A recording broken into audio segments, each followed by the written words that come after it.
Le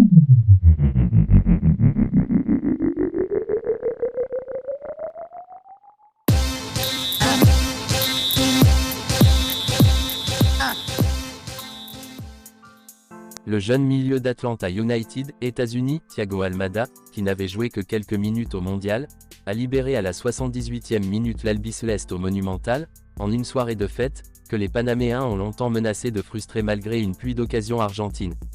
Cerise sur le gâteau qu'attendaient les 83 000 privilégiés, plus de 1,5 million de personnes avaient tenté d'acquérir une place en ligne. L'inévitable Léo a clôturé le bal sur un somptueux coup franc direct 89e, son 800e but en 1017 matchs professionnels. Les joueurs réunis en une joyeuse ronde au centre du terrain ont pu alors revivre l'usaille, et une nouvelle fois, Messi se voit remettre le trophée en main, dans un stade chaviré. Profitons de ça, de cette troisième étoile.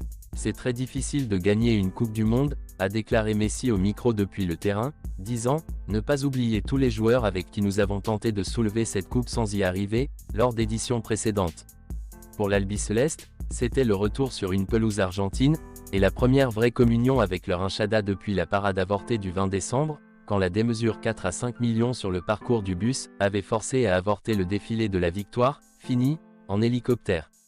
Larme à l'œil, sourire béat comme Messi, larme à l'œil pour, 10 buts, Martinez ou Lionel Scaloni, les champions du monde, leurs enfants à leur côté, ont entendu le Monumental entonner avant match, Muchachos, la chanson devenue hymne des supporters argentins au mondial, et à jamais associée au titre 2022.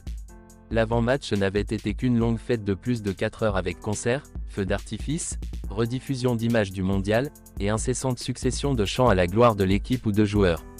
La partie importait-elle vraiment? Elle a vu une domination outrageuse des Argentins face à des Panaméens arc-boutés en défense, mais disciplinés et pas maladroits. Clairement pas venus pour regarder jouer les champions, même s'ils ne purent cadrer qu'un seul tir. Le Panama, 61e au classement FIFA, alignait de plus une équipe bis, le sélectionneur Thomas Christiansen, qui avait délégué à Buenos Aires un assistant, ayant annoncé qu'il se concentrait sur un match important de son équipe face au Costa Rica, mardi en Ligue des Nations de la CONCACAF. Tour à tour McAllister, Fernandez, Messi, Di Maria, ont fait briller le gardien panaméen José Guerra, quand celui-ci n'était pas sauvé par son montant Messi. C'est un autre montant, sur un autre coup franc de Messi, qui a renvoyé le ballon vers Almada, trompant Guerra d'un tir croisé. C'était un très bon test et un avant-goût de ce qui nous attend, a déclaré Scaloni au coup de sifflet final. Tous vont venir à nous désormais avec l'intention de ne pas se laisser battre, de nous rendre les choses compliquées. La fête s'est terminée par un tour d'honneur des joueurs accompagnés de leurs femmes et enfants. Après le Panama, ce sera mardi au tour de la petite île antillaise 160 000 habitants de Curaçao, 86e au classement FIFA, de servir d'aimable faire-valoir à l'Albiceleste, en province cette fois, à Santiago del Estero, Nord.